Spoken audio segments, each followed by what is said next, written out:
ते जो हमलो थियो आहे उन जी सख़्त लफ़्ज़नि में मज़म्मत कयूं था। प्रेस क्लब बांसीनाबाद तरफ़ां अॼु एहतजाजी ॿुधाए रखियो आहे। सॼी सिंध सरापा एजाज आहे जेको आहे मीरपुर माथेलो में हुन हक़ सच जो आवाज़ बुलंद कयो।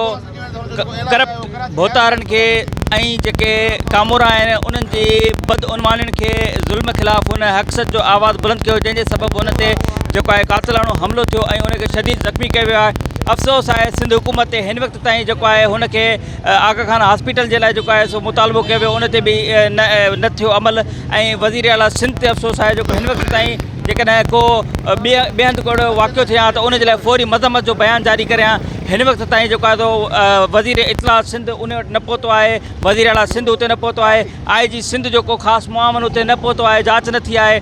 असीं मुतालबो था कयूं त जेके कातिलाणे हमले में मुलविस जेके ॾोहारी क़िस्म जा किरियल बुज़दिल माण्हू जेके मुलविस आहिनि उनखे बिलफोर आज़ादु गिरफ़्तार कयो वञे ऐं उन सां गॾोगॾु जेको मज़लूम सहाफ़ी आहे उनजे घर वारनि खे उनजी फैमिली खे तहफ़ुज़ फ़राहम कयो वञे त जीअं सिंध जा ॿिया सहाफ़ी पंहिंजो पाण खे तहफ़ुज़ हेठि सम्झनि। सिंध में सहाफ़त करणु इंतिहाई मुश्किल बणिजी वई आहे।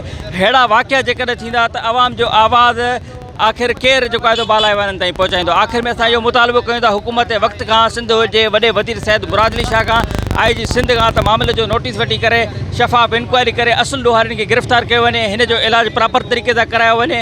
अवामी आवाज़ जे सथ जे सहाफ़ी जेको हमेशह हक़ सच जो आवाज़ बुलंद रहियो उन सां सिंध जी समूरी सहाफ़त बिरादरी गॾु आहे। असां हुन सां बिल्कुलु गॾु आहियूं।